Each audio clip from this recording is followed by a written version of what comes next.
And next up, we will hear from Kyle Henry, CEO and co-founder of Tune. Tune is the first AI food logging tool for treatment of diet-related disease, starting with eating disorders. Welcome to the stage, Kyle.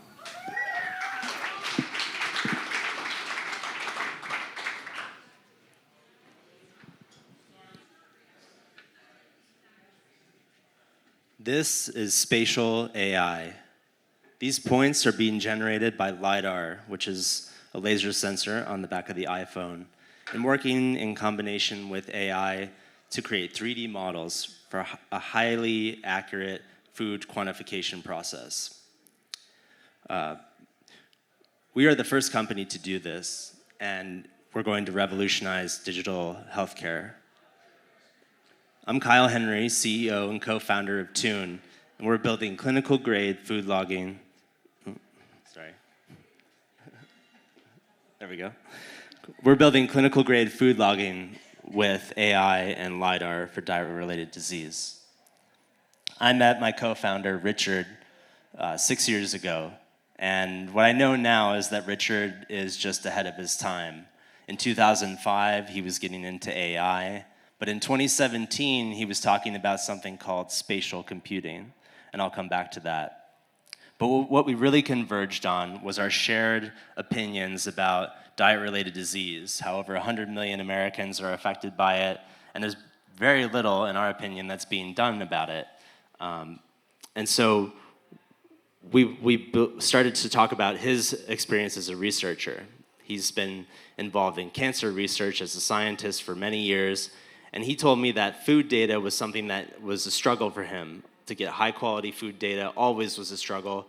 In the early days of cancer research for him, he was always trying to link nutrition with cancer and cancer outcomes. Wasn't able to do that, but that's because food logging sucks, and that's really the only way to say it. Food logging is cumbersome and inaccurate depending on how you're doing it, and that's the problem that we've been working on since 2021. But I'm his counterpart, and I'm a biohacker and a health nerd, which I know is very rare in Bend, of course. and honestly, I think he brought me in because I'm just really crazy, like we talked about with entrepreneurship. And I just keep asking questions, I keep going. And I've talked to over 100 people about this problem, people in the industry, doctors, dietitians especially. And I learned something that was really profound, which is that medical professionals don't know what their patients are eating. Validated this problem within that industry. And in 2021, when Apple came out with LiDAR on the phone, that's when Richard and I knew that this was our opportunity. And that's when Tune was born, and we were going to build our entry point through food logging. So here's our MVP, which we've been hard at work on. As you can see, in 5 seconds, with a 5-second scan, we're able to calculate macros and calories with kitchen scale accuracy.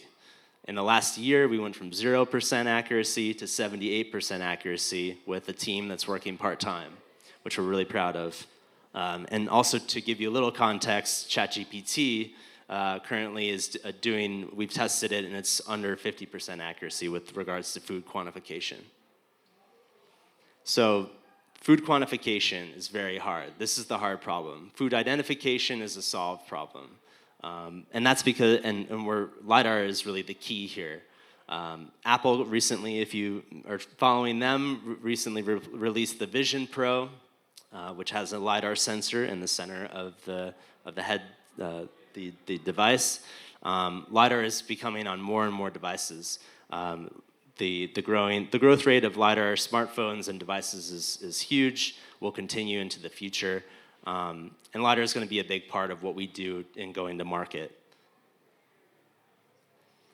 One thing that's important to understand is that LiDAR, out of the box, is really good at mapping the room. It could scan this room and create a great 3D model of the walls, of tables and chairs. It's not very good with small items like food. So that's where we built our algorithms, focused our research and development around using LiDAR, cleaning up the sensor, and making it accurate and able to understand its environment. There's also a little bit more involved in our special sauce, and this, we believe, is patentable. We've gotten better, we've gotten smarter with understanding food. We've understand that certain food situations need to be identified with our AI and sent to different strategies. We're currently using 3 strategies. Our AI identifies what, as the plate comes in, which strategy would be best, and obviously in the hopes of the highest level of accuracy for food quantification. And like I said, we believe this process is patentable. A lot of people ask me, why has this problem not been solved yet? And I honestly believe that's because it's a chicken and the egg problem, which is that you need data to train the AI model, but you need customers to give you that data. And if you're depending on your customer to be patient enough to wait for your accuracy to get better and to like your product, obviously that's not going to work. I think the biggest mistake is that a lot of our competitors that I've seen out there, and even companies in the past, have gone straight to the consumer market. I think that's a fatal mistake, and we're not going to make that mistake. We're actually going to be focused on the eating disorder market, specifically the eating disorder clinic market, and I'll tell you why. Obviously, it's a massive market and a massive problem in itself. Food logging is a very interesting and complex problem that we're solving within that market, and I'll get to that later. But eating disorder clinics, so they're these brick and mortar treatment centers that are all over the country. They have kitchens, they have staff, they prepare 3 meals a day. People that are on site or people that live in the area that are receiving treatment will come there for meals. This is a ton of food data. There's also a mechanism in place where that data is being measured and tracked and logged, and so we can partner with them, obviously serving their needs on a number of things with their virtual programs, which is a big part of their growth that they're looking for into the future. But on the on-site side, we would get a huge benefit out of having that data, having that baseline data, and expanding our research and development program. To give you an idea of these populations that we're looking at over the next 5 years, they're huge. This space is full of apps that serve these audiences today. So again, we're going to be selling B2B. We're going to be selling to treatment apps that are in eating disorders and diabetes, and as well as IBS. I've talked to CEOs in companies and treatment apps, and all of these in these populations, all of them say the same thing: food logging is terrible. We don't have any solutions. We would love it if you can pull this off. Please do. So we continue our work. But don't take it just from me. I've done a lot of research. I talked to a lot of people, but we ran surveys with over 100 dietitians. We told them about Tune. They got really excited. They keep asking us when it's going to be ready, and 78% said that this would transform or benefit their business. In addition to that, 84% said that food data accuracy is a problem that's affecting care. So right now, we are serving iOS only. We have plans for Android in the future. Obviously, iOS right now aligns with Apple and LiDAR, which is important for us. And right now, we have 4 signed LOIs with companies in the treatment app space. We're, as I said, talking to eating disorder clinics literally this week, and we're going to be conducting pilots in the second quarter of this year. Our business model will be charging per user per month. I think these numbers are actually very conservative, and I'm thinking about these numbers at scale as we look next year to scale with some of the bigger providers, which we're building relationships with now. These are some of the biggest eating disorder treatment apps that are out there. They have over 1 million users, so our plan is to pilot with them and scale with them in 2025. Richard and I are really proud of the team that we've built, and I could talk probably for 10 minutes about each of them, but I'll make 2 notable mentions, and they're just to the right of me. David Mark has worked for the World Bank for a very long time. He's also been a CTO and scaled to millions of users. He has experience with random control trials, and he's just been awesome setting up our research and development process and helping us to develop scientific rigor and also sitting between our customers and our tech team, translating that process. And then there's Melissa Vasikauskis. She's a registered dietitian, lived experience with eating disorders. That's the population she works with. She's been incremental to our product development. giving us assistance in developing a product that's safe and effective for the eating disorder population, which I'd love to cover maybe in the Q&A because it's a little bit more detailed. But we build a great team in AI, in nutrition, and in science. We put $300,000 into the company to date. That's mostly been myself, Richard, and 2 family and friend investors. We're currently fundraising, and if you're an accredited investor, I would love to talk to you after if you're interested or you know somebody. These are the 3 things that we'll be focused on over the next year in lieu of a fundraise, which is really bringing on a couple more incredible tech people that we have as our key hires, expanding and going for 90% accuracy in food logging, and then also piloting and launching and starting to generate revenue. So there's 3 really big opportunities and 3 waves that I think we're really well positioned to ride over the next 5 to 10 years. The first one is that AI is starting to interface with more consumers every day. We're getting more comfortable with that. I think that's going to make its way into the healthcare space, and we'll be well positioned for that.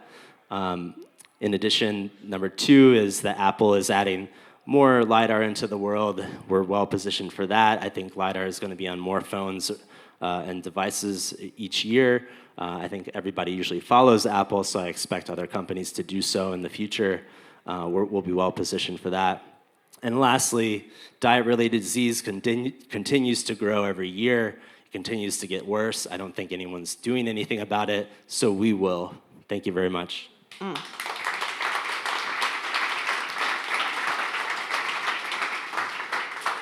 This is so cool, and I'm curious, are there people in the room who have logged food on an app, if you're doing that? Yeah, so a few. It is cumbersome. So are you going to make a new app, or are you going to fix all of the existings? Yeah, great question. We initially had set out to make an app, and I think that was kind of the biggest challenge, which is if you go straight to the consumer market, you need to get the data to train your model to get smarter, to get better. And if you don't have a good product, you're not going to get it off the ground. So we've been really hard at work, and I think we're going to be focused B2B. So if you're in treatment for any of these diet-related diseases, you will have access to our tool through those apps. So we're going to be licensing the technology. I think in the future, if everything goes right, we would like to launch our own app, but I don't think that would be for 5 to 10 more years, unfortunately. I know everybody asks me all the time, because it does couldn't you seem do like that? more people are going to want to use this. Like the general population, once it's ready, is going to want access to this. Correct. And I think if we're going to have 90% accuracy, everybody would be happy with that. You know, if we're at 60%, I don't think we're going to get a lot of traction with the consumer market. And that was kind of where we were months ago, and we're trying to find the audiences that resonate with us now. One of the big things about eating disorders is that this market currently does not food log. It's very triggering to ask someone to do that. So our competition is 0. The nice thing, as you saw with our prototype, is that it's numberless, which means the patient doesn't see any numbers, which is easy for us. All that information is calculated and sent to the dietitian. So for eating disorders, that's transformative. And that was the easiest thing we could build, which was obviously kind of a lucky thing for us in this part. Yeah, it's amazing. It really is. Okay, questions? Yes. Yeah, just a very cool concept. Really like it. Thank you. How are you looking forward to protect against disruption? Okay, so did you say disruption? Yeah, so he's very cool concept. How do you protect looking forward against disruption?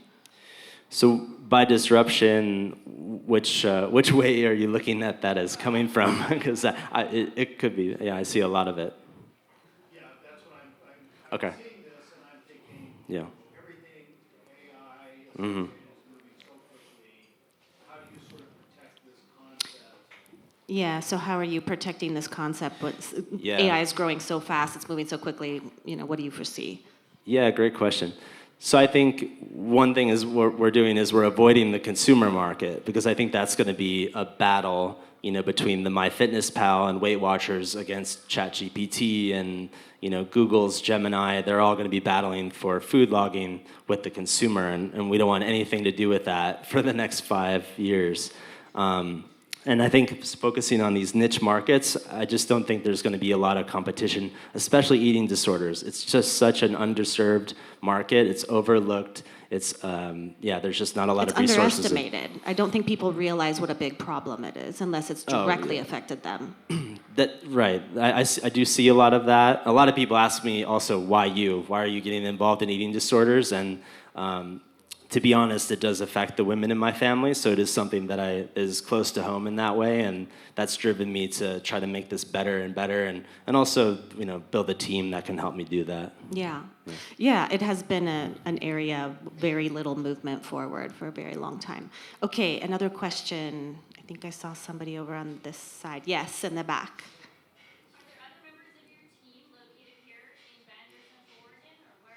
Where is your team located? Anybody here in Bend or Central Oregon? Yeah, we are probably the most global remote team of all time. My co-founder is currently in Iceland. The head of product is in Kenya. Melissa, who's our amazing dietitian, she's in New York.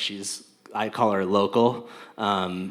Honestly, getting a video chat going is I'm just okay, I need an app for that. So. But honestly, it gives us, I just want the best people. And I've been working remotely for almost 10 years now, and I've gotten used to that. But I'm the only one in Bend, and I'd like to be here for a long time, but I'm also a bit nomadic. That's another part of my life. So I do plan to be here, though, and I'd love to find great investors and support for our business here. I think Bend would be a really cool place to build something like this in health tech. As well. Yeah, I agree. Well, this is amazing, and I hope that you'll check back in with us. Absolutely. Connect with Kyle if you're interested in learning more. Yeah, thanks so much.